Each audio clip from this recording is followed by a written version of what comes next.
G.K. Chesterton, What's Wrong with the World? From Part 4, Education or the Mistake About the Child, Chapter 4, The Truth About Education. When a man is asked to write down what he really thinks on education, a certain gravity grips and stiffens his soul, which might be mistaken by the superficial for disgust. If it be really true that men sickened of sacred words and wearied of theology, if this largely unreasoning irritation against dogma did arise out of some ridiculous excess of such things among priests in the past, then I fancy we must be laying up a fine crop of cant for our descendants to grow tired of. Probably the word education will someday seem honestly as old and objectless as the word justification now seems in a Puritan folio. Gibbon thought it frightfully funny that people should have fought about the difference between homoousion and the homoiousion. The time will come when somebody will laugh louder to think that men thundered against sectarian education and also against secular education, that men of prominence and position actually denounced the schools for teaching a creed and also for not teaching a faith. The two Greek words in Gibbon look rather alike, but they really mean quite different things. Faith and creed do not look alike, but they mean exactly the same thing. Creed happens to be the Latin for faith.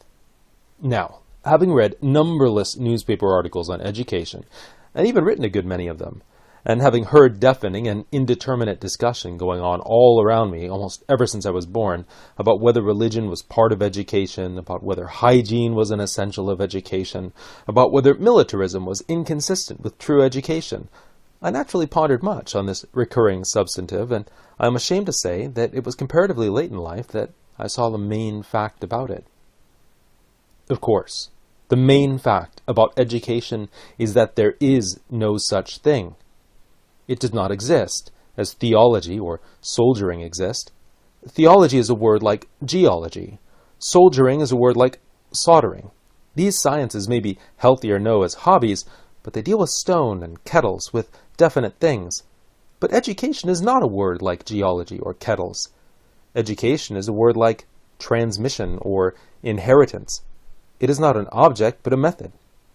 It must mean the conveying of certain facts, views, or qualities to the last baby born.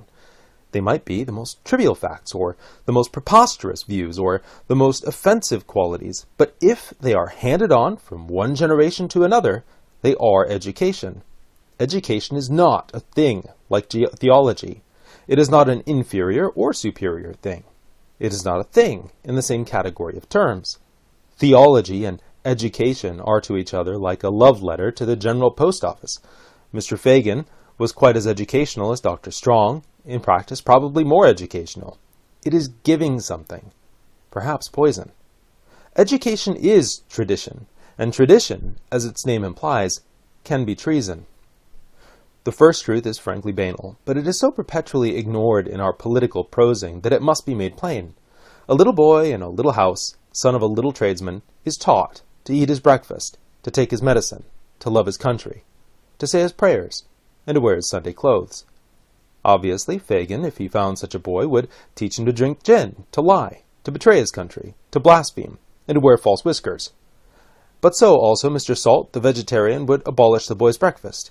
Mrs. Eddy would throw away his medicine. Count Tolstoy would rebuke him for loving his country.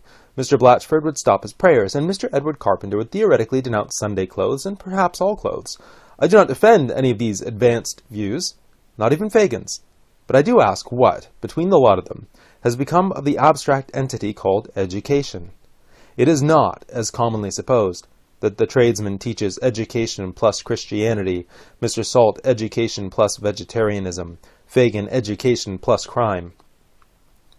The truth is that there is nothing in common at all between these teachers, except that they teach.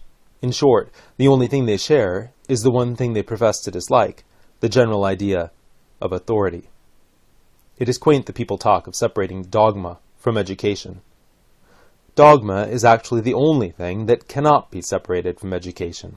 It is education. A teacher who is not dogmatic is simply a teacher who is not teaching.